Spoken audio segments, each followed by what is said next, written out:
Hello students, आज हम पढ़ेंगे जिम्नोस्पर्म के सामान्य लक्षण। जिम्नोस्पर्म के सामान्य लक्षण।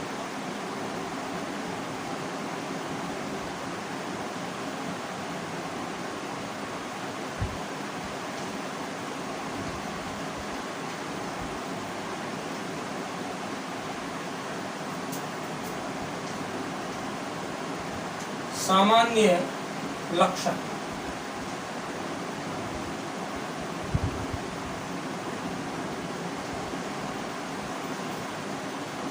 जिम्नोस्पर्म पादप जो होते हैं वो बहुवर्षीय होते हैं, काष्ठीय होते हैं, सदा हरित वृक्ष व झाड़ियां होती हैं। ये शाक नहीं होते और अधिकांश ये मरुदभिद पादप होते हैं। अधिकांश जो होते हैं वो मरुदभिद पादप होते हैं, यानी कि ये बहुवर्षीय होते हैं, ये काष्ठीय होते हैं, सदा हरित होते हैं। इनमें वृक्ष और झाड़ियां ही होती हैं, इनमें शाक नहीं होते। और ये अधिकांश सदस्य जिम्नोस्पर्म के जो होते हैं वो मरुदभिद आवास में पाए जाते हैं। ठीक है, तो देखिए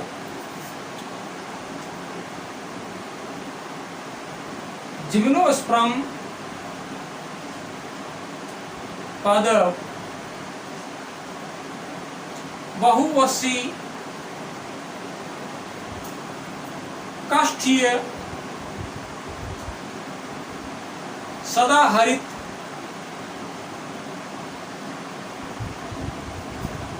वृक्ष व झाड़ियां होती हैं।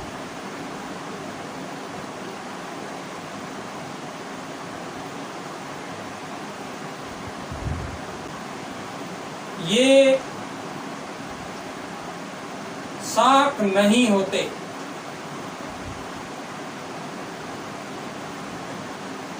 इनमें शाक जो होते हैं वो नहीं पाए जाते हैं, वृक्ष और झाड़ियां ही पाए जाते हैं। छोटे पादप जो होते हैं जिन्हें शाक कहा जाता है वो नहीं होते हैं, वृक्ष और झाड़ियां ही होती हैं, जो सदाहरित होती हैं, जो काष्ठीय होती हैं और जो बहुवर्षीय होती हैं। अधिकांश मरुदभिद होते हैं, मरुदभिद होते हैं। अगला लक्षण देखिए इनका। इनका मुख्य पादप काय बीजाणु उद्भिद होता है, जो सुविकसित जड़, तना, पर्ण में विभेदित होता है। इनका मुख्य पादप काय जो होता है, इनका मुख्य पादप काय बीजाणु उद्भिद होता है।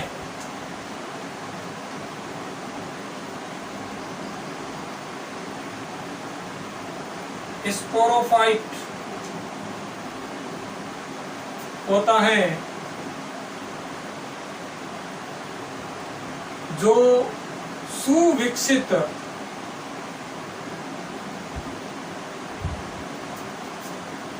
जड़, तना व पर्ण में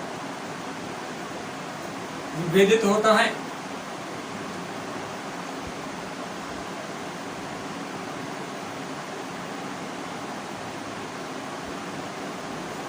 अगला लक्षण देखिए। इनमें जड़ मूसला मूल पाई जाती है। इनमें मूल तंत्र जो होता है वो मूसला मूल तंत्र पाया जाता है। मूसला मूल तंत्र किसे कहते हैं? बीज के अंदर भ्रूण स्थित होता है और भ्रूण के अंदर एक भ्रूणीय अक्ष होता है। ठीक है, इस भ्रूणीय अक्ष का ऊपरी भाग, जैसे मान लेते हैं ये भ्रूण है और इस भ्रूण का ये भ्रूणीय अक्ष है। इस भ्रूणीय अक्ष का ऊपरी भाग जो होता है वो प्रांकुर कहलाता है और निचला भाग जो होता है वो मूलांकुर कहलाता है। जब इस बीज का अंकुरण होता है, जब इस बीज का अंकुरण होता है तो प्रांकुर से प्रोह निकलता है, प्रांकुर से प्रो भाग विकसित होता है और मूलांकुर से मूल बनता है। प्रो यानी कि जमीन के ऊपर का तना, पत्तियां, ये भाग जो होता है वो प्रो कहलाता है और मूलांकुर से मूल बनता है। ठीक है ना? तो इनका जो मूल तंत्र जो होता है, जो मूलांकुर की विवर्धन से बनता है, वो कैसा होता है? मुस्ला मूल होता है। कैसा होता है?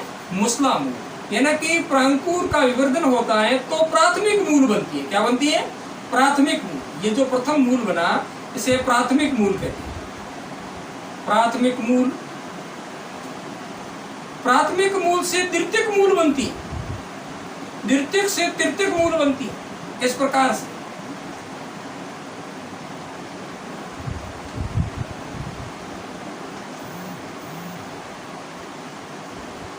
तो इस प्रकार का मूल जो होता है वो मुस्ला मूल कहलाता है। क्या कहलाता है? मुस्ला मूल कहलाता है। तो इनके अंदर जो मूल होता है वो कैसा होता है?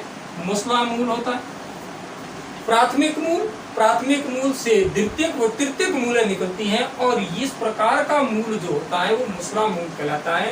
तो जिम्नोस्पर्म पादपों के अंदर मूल जो होता है वो मुस्ला मूल होता है और इनके कुछ वंशों की मूल जो होती है वो कवक के साथ में सहयोग कर लेती है और इन्हें कवक मूल कहते हैं, जैसे पाइनस के अंदर।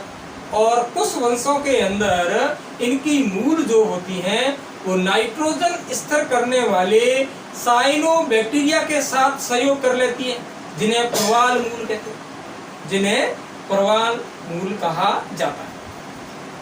तो देखिए इनमें मूल प्राय मुस्ला मूल होती है, मुस्ला मूल होती है।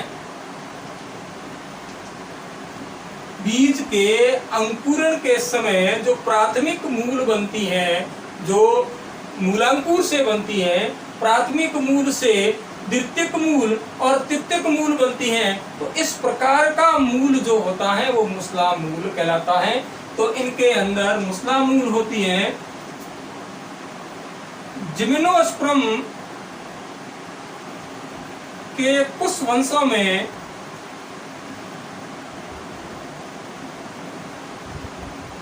मूल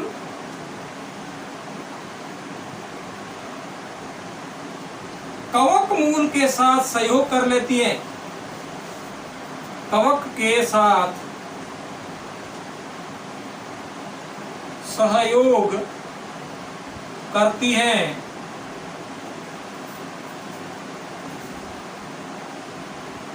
जिसे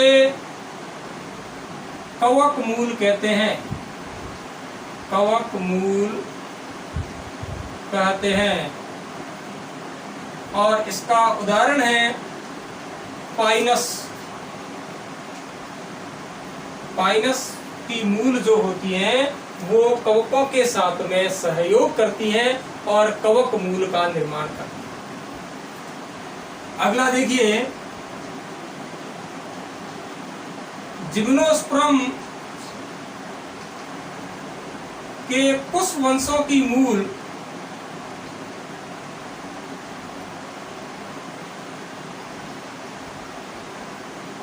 नाइट्रोजन स्थिर करने वाले, नाइट्रोजन स्थिर करने वाले साइनोबैक्टीरिया, नील हरित शैवाल, साइनो बैक्टीरिया के साथ सहयोग करती है।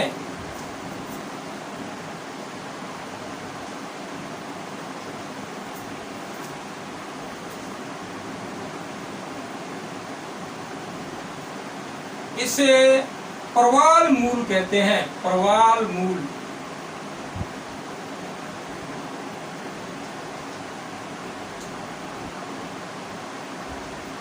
उदाहरण साइकस, साइकस की मूल जो होती है वो साइनोबैक्टीरिया के साथ में सहयोग कर लेती है और इस प्रकार की मूल क्या कहलाती है? प्रवाल मूल कहलाती है। ठीक है, तो इसका उदाहरण क्या हुआ? साइकस। अब हम बात करें तने की। जिम्नोस्पर्म के पादपों का तना जो होता है वो शाखित व अशाखित दोनों प्रकार का होता है। तना शाखित भी होता है और अशाखित भी होता है। अशाखित तना जो होता है वो साइकस के अंदर होता है और शाखित तना जो होता है वो पाइनस व सिड्रस के अंदर होता है।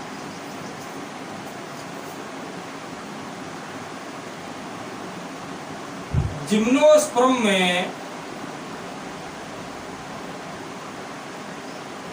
तना अशाखित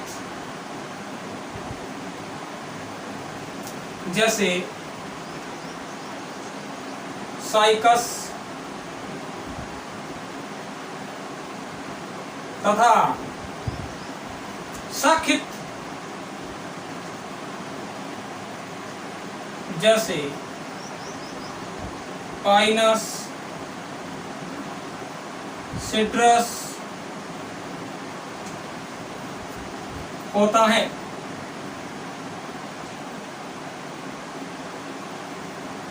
जिम्नोस्पर्म के सदस्यों का तना जो होता है वो शाखित भी होता है और अशाखित भी होता है। अब हम बात करें पत्ती की, पर्ण की। जिम्नोस्पर्म के अंदर पर्ण जो होती है वो सरल व संयुक्त होती है। पर्ण जो होती है वो सरल व संयुक्त होती है। सरल व संयुक्त पर्ण किसे कहते हैं? देखिए, ये पर्ण, ये तना है और तने पर जब पर्ण लगती है तो इसे पर्ण वृंत कहते हैं और इस प्रकार की जब पर्ण होती है तो ये पर्ण फलक कहलाती है और इनके मध्य की सिरा जो होती है इसे मध्य सिरा कहते हैं। ये पर्ण फलक है, ये मध्य सिरा है, ये पर्ण वृंत है। ठीक है, अब यहाँ पर्ण फलक जो होता है वो संपूर्ण होता है, कहीं पर भी कटाव नहीं हो, तो इस प्रकार की पर्ण क्या कहलाती है? सरल पर्ण कहलाती है। ठीक है, जब इस पर्ण के अंदर पर्ण फलक में कटाव हो और ये कटाव पर्णवृंत तक या मध्य सिरा तक हो तो इस प्रकार की पर्ण जो होती है वो संयुक्त पर्ण कहलाती है, संयुक्त पत्ती कहलाती है। कैसे? देखिए, यहां पर अगर कटाव हो तो इस प्रकार से हो जाएगी।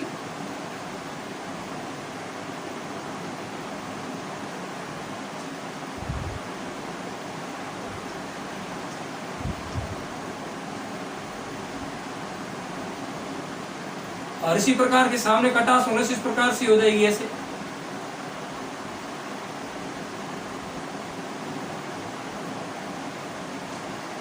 तो इस प्रकार की अगर पर्ण हो जाती है तो इसे संयुक्त पर्ण कहते हैं, यानी कि जिनका पर्ण फलक संपूर्ण हो, कटाव नहीं हो तो वो सरल पर्ण कहलाती है और जिनका कटाव होता है, पर्ण फलक जो होता है वो कटाव होता है और ये कटाव पर्णवृंत या पर्ण की मध्य सिरा तक हो तो इस प्रकार की पर्ण को संयुक्त पर्ण कहते हैं और इस प्रकार से ये जो पर्ण बनती है इन्हें पिच्चक्की कहते हैं। ठीक है ना, तो दो प्रकार की पर्ण होती हैं, सरल पर्ण और संयुक्त पर्ण, यानी कि इनके अंदर सरल व संयुक्त पत्तियां पाई जाती हैं।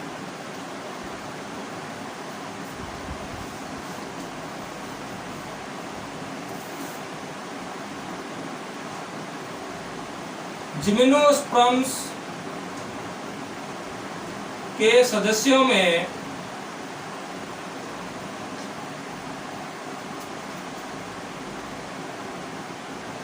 सरल व संयुक्त पत्तियां पाई जाती हैं।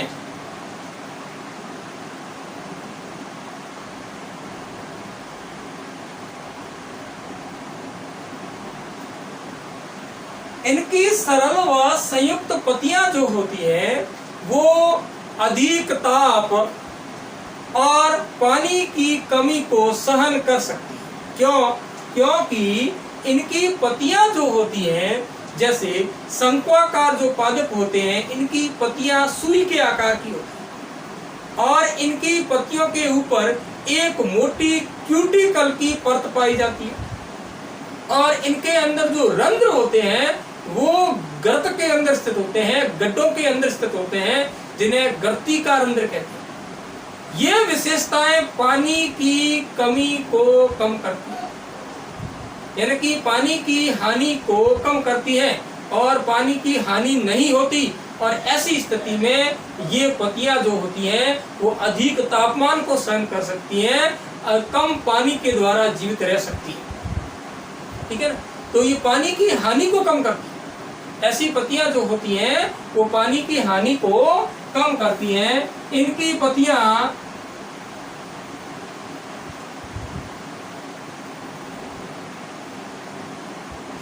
अधिक ताप, नमी व वायु को सहन कर सकती हैं।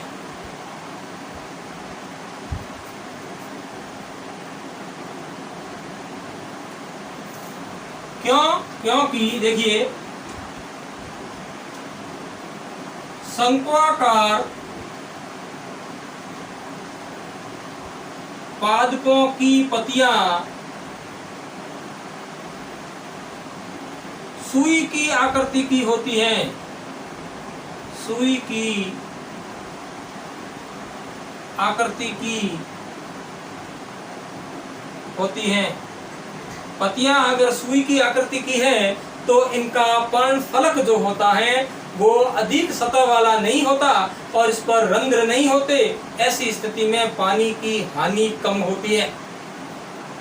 पत्तियों की जब रंध्रों का जो क्षेत्रफल है, बाहरी क्षेत्रफल है, वो अगर कम हो तो जल की हानि कम होती है, यानी कि यह बाहरी सतह को कम करती है, बाहरी सतह को कम करती है। इसके कारण इनकी पत्तियां जो होती हैं वो कैसी हो जाती हैं? सुई की आकृति की हो जाती है।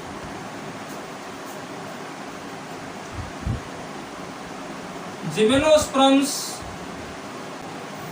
के सदस्यों में पत्तियों पर मोटी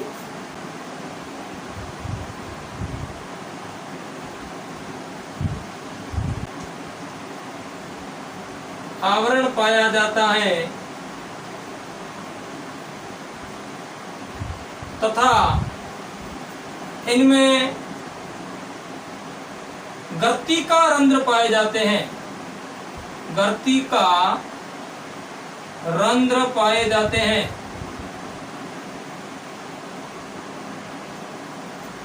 ये गुण जल की हानि को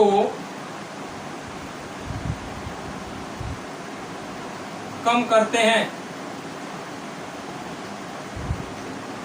इसी कारण इनकी पत्तियां जो होती हैं वो अधिक ताप को सहन कर सकती हैं, नमी को सहन कर सकती हैं, वायु को सहन कर सकती हैं। कौन से कारण है?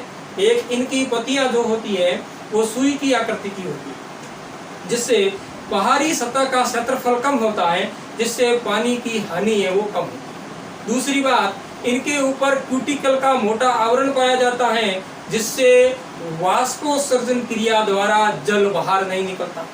और इनके रंध्र जो होते हैं वो गर्त के अंदर स्थित होते हैं, गर्तिका रंध्र होते हैं, और ऐसी स्थिति के अंदर भी वाष्पोत्सर्जन जो होती है वो क्रिया नहीं होती है और जल की हानि कम होती है।